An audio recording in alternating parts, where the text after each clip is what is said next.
हर हर महादेव। श्री शिवाय नमस्तुभ्यम, श्री शिवाय नमस्तुभ्यम, श्री शिवाय नमस्तुभ्यम, श्री शिवाय नमस्तुभ्यम, श्री शिवाय नमस्तुभ्यम, श्री शिवाय नमस्तुभ्यम, श्री शिवाय नमस्तुभ्यम, श्री शिवाय नमस्तुभ्यम, श्री शिवाय नमस्तुभ्यम। हर हर महादेव। काला दुखर दारिद्र कष्ट हर हर महादेव। मैं प्रथम कुलदेव गणपति गणेश जी महाराज का हमसे प्रार्थना करता हूँ कि आप लंबोदर हैं, आप विघ्नहर्ता हैं, आप बुद्धि के दाता हैं, आप सभी देवी देवताओं को आने का मार्ग देते हैं, आप दसों दिशा के स्वामी। आप प्रसन्न होइए, प्रथम पूछता स्वीकार कीजिए और अवाई समझ देवी देवताओं को आने का मार्ग दीजिए। मैं यहाँ के स्थान देवता, वास्तु देवता, ग्राम देवता, क्षेत्रपाल देवता, समस्त देवी देवताओं का अनुरोध आह्वान करता हूँ तथा उनसे प्रार्थना करता हूँ कि इस कथा स्थल पर पधार कर हवाई सभी समस्त देवी देवताओं के साथ आप इस कथा का श्रवण कर हम लोगों को कृतार्थ करें। मैं अपने स्कंद कुमार कार्तिकेय से अनुरोध करता हूँ कि इस कथा स्थल पर पधार कर समस्त देवी देवताओं के साथ इस कथा का श्रवण करवा कर उन्हें समझा कर कृपा प्रदान करें। मैं अपने भोलेनाथ मैया पार्वती से भी अनुरोध करता हूँ कि गौरबिंदु आसन ग्रहण करें, भावपूर्वक इस कथा का श्रवण कर हम लोगों को कृतार्थ करें। हे बाबा, मुझसे कोई प्रकार की भी भूल हो रही हो तो क्षमा कीजिए। मैं आकाश रजड़िया बंसल गोमा शंकर नारायण देवी कांतारा जिले का पुत्र सांवरिया बाबा मेरे गुरु, मैं गुरुदेव को वंदन करते हुए गुरु आज्ञा लेकर आज की कथा प्रारंभ करूंगा। आज मेरा स्वस्थ सही नहीं होने के कारण गला बैठा हुआ है, इसके लिए मैं बाबा भोलेनाथ से क्षमा चाहता हूँ। वही मेरे से कथा करवा ले, कर ले, सुन ले और सुना ले। कालहर दुखहर दारिद्र कष्टहर हर हर महादेव शंभु शंभु बोल बम का नारा है, बाबा एक सहारा है। कल हम लोगों ने अभूतपूर्व कथा काशी खंड में पढ़ी थी। कल हम लोगों ने जाना था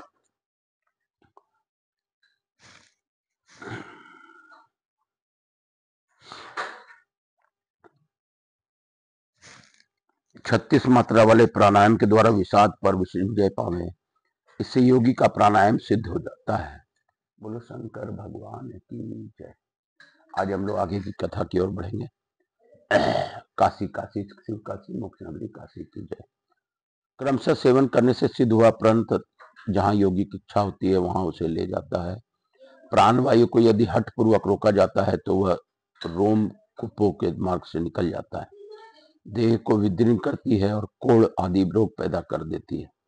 अतः जैसे जंगल में हाथी को क्रमशः विश्वास दिलाकर उसे वश में किया जाता है, उसी प्रकार प्राणवायु को धीरे धीरे रोकने का प्रयत्न करना चाहिए। योगी के द्वारा कर्म योग से हृदय में स्थापित किया हुआ यह प्रण धीरे धीरे अनुकूल हो जाता है। 36 अंगुल का हंस प्राणवायु दक्षिण वाम मार्ग ईडा पिंगला नाम वाली 2 नाड़ियां से बाहर निकलता है। प्रयाण करने से कारण उसे प्राण कहते हैं। जब समस्त नाड़ी चक्र शांत होकर शुद्ध हो जाता है तभी योगी पुरुष अपने प्राणों को रोकने में समर्थ होता है। दृढ़ता पूर्वक आसन पर बैठकर योगी यथाशक्ति चंद्र नाड़ी ईडा के मार्ग से नासिका के वाम छिद्र द्वारा प्राणवायु को भीतर भरे, तत्पश्चात सूर्य मार्ग पिंगला नाड़ी नासिका के दाहिने बने छिद्र से उसे बाहर निकाले। यह पूरक और रोचक नाम वाला प्राणायाम कहलाता है। योगी पुरुष कंभक नामक प्राणायाम के द्वारा चंद्र बीज से जैसे युक्त झरती हुई सुधार धारा के प्रवाह का ध्यान करते हुए तत्काल सुख का अनुभव करता है। तदंतर योगी सूर्य नाड़ी अर्थात नासिका के दक्षिण छिद्र के द्वारा प्राणवायु को खींचकर उदर गुफा को भरे और कुछ देर तक प्राणवायु को रोकने में पश्चात चंद्र नाड़ी अर्थात नासिका के वाम छिद्र में से वायु को धीरे धीरे बाहर निकाल दे। इस समय प्रज्वलित अग्निपुंज के समान भगवान सूर्य का हृदय से ध्यान करता रहे। उस दक्षिण प्राणायाम के द्वारा योगी राज परम कल्याण का भागी होता है। इस प्रकार 3 महीने के अभ्यास से वाम दक्षिण दोनों प्रकार के प्राणायाम का सेवन करके जब समस्त नाड़ियों को सिद्ध कर लिया जाता है तब उस योगी का सिद्ध प्राण कहते हैं। नाड़ी की शुद्धि होने से योगी अपना इच्छा के अनुसार वायु को धारण करता है, पेट की अग्नि को दीप्त करता है, उसे अनाहत पेट की अग्नि को अदीप्त करता है, उसे अनाहत नाद सुनाई पड़ने लगता है अथवा नाद तत्व का साक्षात्कार होने लगता है और उसका शरीर निरोग बना रहता है। शरीर में स्थित वायु का नाम प्राण है, उसे रोकने को में ही आयाम कहते हैं। जब प्राणवायु ब्रह्मरंध्र में पहुंचती है तब घंटा आदि वाद्यों का महान नाद सुन पड़ता है। फिर योगी से दूर नहीं रहती। नियमित प्राणायाम से समस्त रोगों का नाश हो जाता है और उसके अनियमित अभ्यास से सब रोगों की उत्पत्ति होती है। प्राणवायु के व्यक्तिक्रम से हिचकी, श्वास, दमा, कास, खांसी, सिर दर्द, कर्णशूल, नेत्री पीड़ा आदि बहुत से दोष प्रकट होते हैं। अतः थोड़ी थोड़ी वायु का त्याग कर और थोड़ी थोड़ी वायु को खींचकर अपने भीतर भरे तथा नियमित वायु को रोकने का प्रयत्न करें। ऐसा करने से योग वेत्ता पुरुष को सिद्ध प्राप्त होती है। सब और विषयों में स्वच्छंद विचरने होते हुए इंद्रियों को किसी न किसी युक्ति से विषयों की ओर से समेटना प्रत्याहार कहलाता है। जैसे कछुआ अपने अंगों को सब ओर से समेट लेता है, उसी प्रकार जो प्रत्याहार की विधि से अपने सब इंद्रियों को विषयों की ओर से समेट लेता है वह पाप रहित हो जाता है। नाभि प्रदेश में सूर्य और तुल स्थान में चंद्रमा निवास करते हैं। चंद्रमा नीचे को मुख करके अमृत की वर्षा करते हैं और सूर्य ऊपर की ओर मुख करके उसे अमृत रस को अपना ग्रास बना लेते हैं। अतः ऐसा उपाय करना चाहिए जिससे वह अमृत प्राप्त हो सके। ऊपर नाभि हो और नीचे तालु हो जाए, ऊपर सूर्य हो और नीचे चंद्रमा हो जाए, ऐसा साधन को विपरीत करता मुद्रा कहते हैं। यह अभ्यास से सिद्ध होती है। प्राणायाम की विधि के जानने वाला योगी कौवे की चोंच के समान किए हुए अपने मुख से शीतल शीतल प्राण धारक वायु को पान करे और वह जरा मृत्यु से रहित हो जाता है। जो अपनी जिह्वा को तालु के छिद्र में रखकर उधर मुख हो अमृत पान करता है, वह 6 मास के भीतर ही जरा मृत्यु से रहित देव भाव को प्राप्त हो जाता है। इसमें तनिक भी संशय नहीं है। जो योगी ऊपर की ओर जिभ करके स्थिरता पूर्वक अमृत पान करता है वह 15 दिन में मृत्यु को जीत लेता है। जिह्वा के अग्रभाग से उसकी मूल भाग में स्थित प्रकाशमान छिद्र को दबाकर जो अमृतमयी देवी का ध्यान करता है वह 6 महीने में कवि हो जाता है। जिस योगी का शरीर अमृत से परिपूर्ण हो जाता है वह 2 ही 3 वर्षों में उद्धर्व रेता हो जाता है। उसके वीर की गति ऊपर की ओर हो जाती है, जो अनिमा आदि 8 सिद्धियों के हृदय उदय के सूचक है। जिस योगी का शरीर सदा अमृत कला से परिपूर्ण रहता है उसे यदि तक्षक नाग भी डस ले तो उस पर उसके विष का प्रभाव नहीं पड़ता। आसन, प्राणायाम और प्रत्याहार से संपन्न होकर धारणा का अभ्यास करे। मन को स्थिर करके अपने हृदय से पृथक पृथक पंच महाभूतों को जो धारण करना है उसी को धारणा कहते हैं। ध्येयम चिंतायाम, इस धातु सूत्र के अनुसार ध्येय धातु का प्रयोग चिंता अर्थ में होता है। तत्वों में चित्त की एकाग्रता को ही चिंता कहते हैं। यह चिंता ही ध्यान है। ध्यान 2 प्रकार का बताया गया है। सगुण और निर्गुण रूप, रंग आदि से भेद सहित जो चिंतन किया जाता है वह सगुण ध्यान है और केवल तत्व का विचरण निर्गुण ध्यान माना गया है। मंत्र सहित ध्यान को सगुण और मंत्र रहित ध्यान को निर्गुण समझना चाहिए। सुखद आसन पर बैठकर भीतर चित्त को और बाहर नेत्र को स्थिर करके शरीर को समभाव से रखना, यह ध्यान की मुद्रा है। जो अत्यंत सिद्धि देने वाली अश्वमेघ और राजसूय यज्ञ से भी वह पुण्य नहीं मिलता।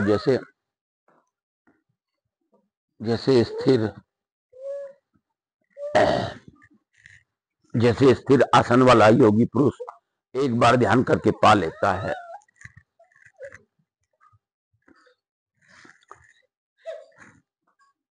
जब तक श्रवण आदि इंद्रियों में शब्द आदि तंत्र मात्राओं की स्थिति बनी रहती है, उनकी सुरफुर्ती होती रहती है, तभी तक ध्यान की अवस्था मानी गई है।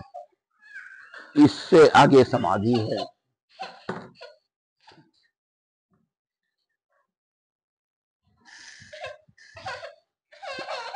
5 दंड तक चित्त का एकाग्र होना धारणा है।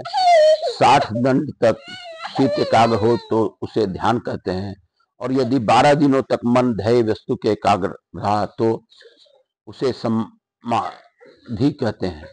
जैसे जल और नमक का मेल होने पर उनकी एकता हो जाती है, उसी प्रकार आत्मा और मन की एकता समाधि कहलाती है। जब प्राण जनित चंचलता छीन हो जाती है और मन ध्येय वस्तु में विलीन हो जाता है, उस समय जो समरसता का अनुभव होता है उसी को यहाँ समाधि कहते हैं। जीव आत्मा और परमात्मा की तो समता होती है और जहाँ सब प्रकार के संकल्प विकल्प नष्ट हो जाते हैं, उस स्थिति का नाम समाधि है। समाधि में स्थित हुआ योगीश्वर न अपने को जानता है और न दूसरों को। उसे न सर्दी का अनुभव होता है और न गर्मी का, तथा उसे न तो संसारिक सुख का बोध होता है और न दुख का। ही समाधि युक्त योगी को न तो काल अपना ग्रास बना सकता है, न वह कर्मों में लिप्त होता है और न शस्त्रों से उसके शरीर में खंडित ही किया जा सकता है। जिसका आहार विहार नियमित है, जिसकी कर्म विषयक चेष्टा भी नियमित है और जिसका सोना जागना भी नियमित रूप से ही होता है, वह योगी तत्व का साक्षात्कार कहता है। ब्रह्मवेता पुरुष विज्ञान में आनंद स्वरूप ब्रह्म को ही तत्व मानते हैं, जिसका कोई दृष्टांत नहीं है। जो मन और वाणी का गोचर है, उस आलम्ब शून्य निर्भय एवं निरोग पर ब्रह्म परमात्मा में योगी पुरुष षडंग योग की विधि से लीन होता है। जैसे घी में छोड़ा हुआ घी घृत हो जाता ही होता है और दूध में मिलाया हुआ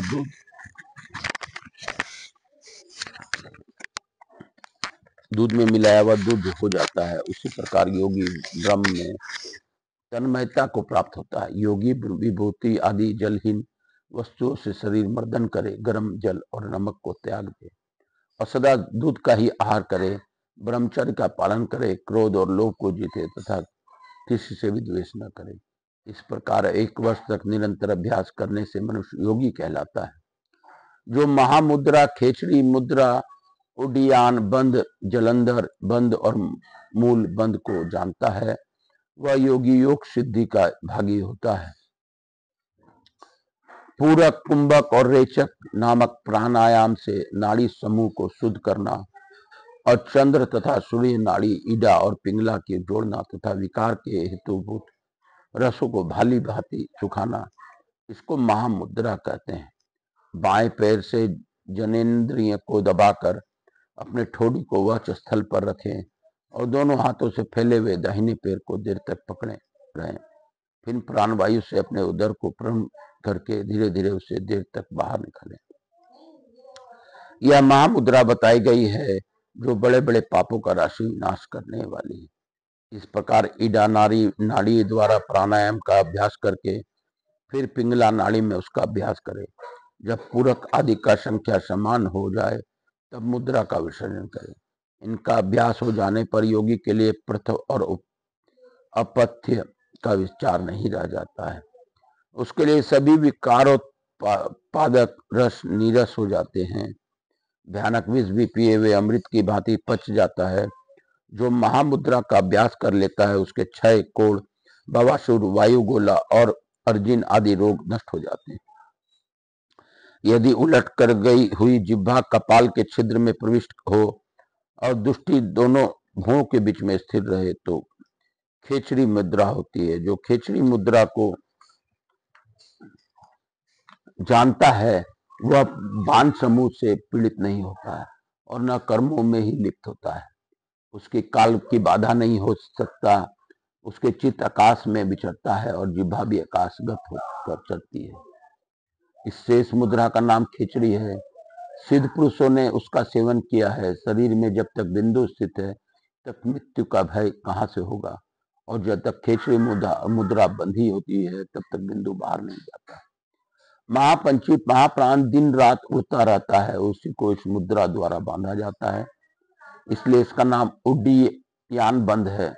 नाभि के ऊपर और उदर में पश्चिम तान धारण करें और यह उड्डीयान बंद कहलाता है। उसके सिद्ध हो जाने पर मनुष्य मृत्यु का भी भय त्याग देता है। जो नाड़ियों के समूह को जिसके द्वारा कि शरीर अंतर्गत छिद्रों का जल नीचे की ओर प्रवाहित होता है बांधता है, वह जलंधर बंद कहलाता है।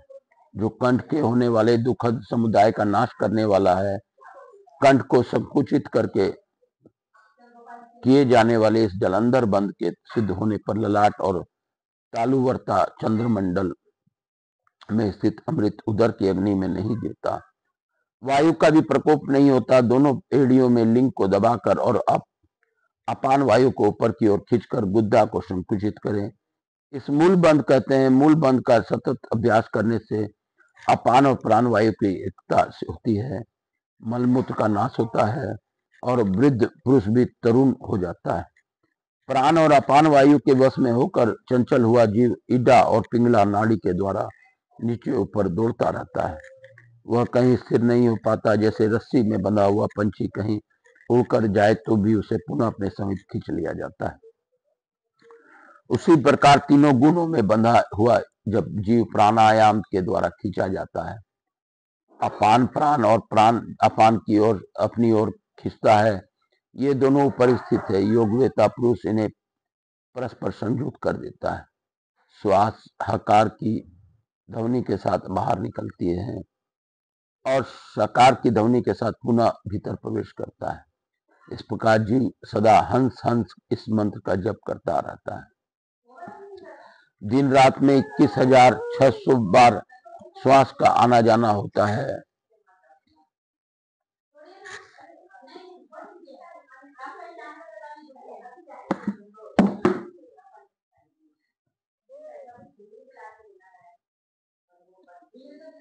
हंस हंस इस मंत्र का जप करता रहता है। दिन रात में 21,600 बार श्वास का आना जाना होता है, अतः जीव उतनी ही बार हंस मंत्र का जप कर प्रतीक किया करता है। यह अजपा नाम वाली गायत्री है जो योगियों को मोक्ष देने वाली है। इसके संकल्प मात्र से मनुष्य समस्त पापों का मुक्त हो जाता है। योगी के योग मार्ग में अनेक प्रकार के विघ्न आते हैं जो उसकी साधना में हानि पहुंचाने वाले हैं। उसे दूर की बातें सुनाई देती है। दूर का दृश्य अपने आगे प्रत्यक्ष दिखाई देता है। आधे पल में सैकड़ों योजन जाने की शक्ति आ जाती है। बिना पढ़े अथवा बिना सुनन किए ही सब शास्त्र कंठस्थ हो जाते हैं। धारणा शक्ति बहुत बढ़ जाती है और महान भार भी हाल का प्रतीत होता है। वह क्षण भी दुबला, क्षण में मोटा, क्षण में छोटा और क्षण में ही बड़ा हो जाता है। वह योगी दूसरे के शरीर में प्रवेश कर जाता है, पशु पंछियों को बातें समझ लेता है, अपने शरीर में दिव्य गंध धारण करता है, मुख में दिव्य वचन बोलने लगता है। दिव्य लोक की कन्याएं उससे प्रार्थना करते हैं कि वह दिव्य देह धारण कर लेता है। ये सब विघ्न निकटवर्तनी योग सिद्धि के सूचक हैं। यदि इन विघ्नों के योगी का मन चंचल नहीं हुआ तो उससे अंगों आगे की भूमिका में पहुंचकर वह ब्रह्म आदि देवताओं के लिए भी दुर्लभ परम पद को प्राप्त कर लेता है।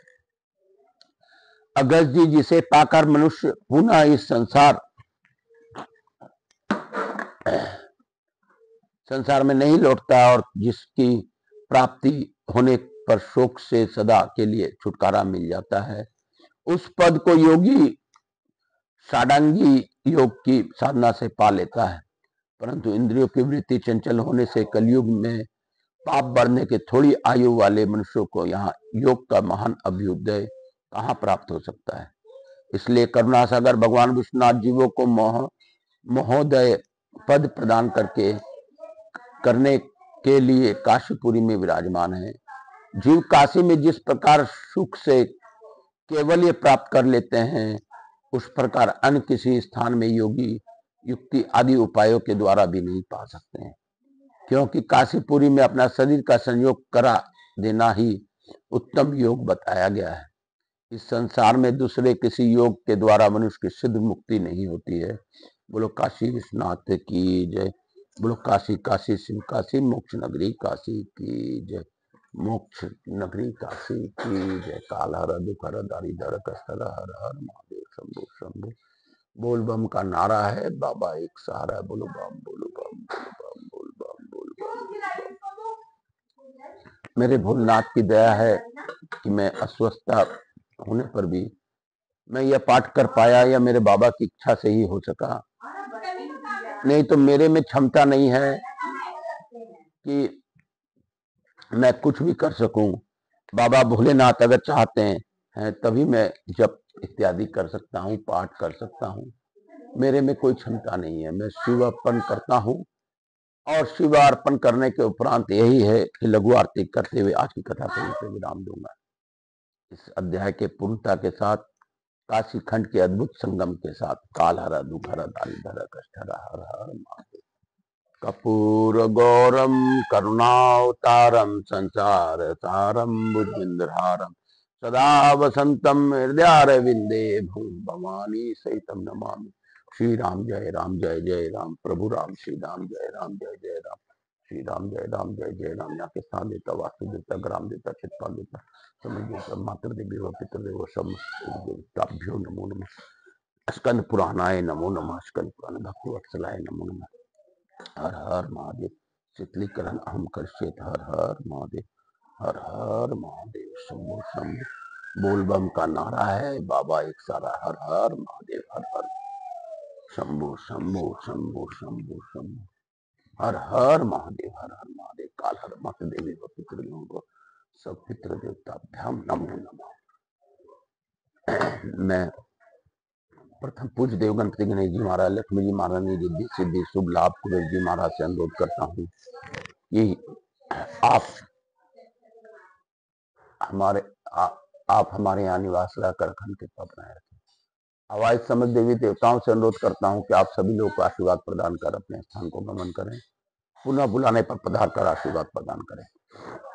मैं अपने भोलेनाथ मैया पार्वती को धन्यवाद देता हूँ तथा स्कंद कुमार को धन्यवाद देता हूँ कि उन्होंने इस स्कंद पुराण की अद्भुत कथा का श्रवण कराया।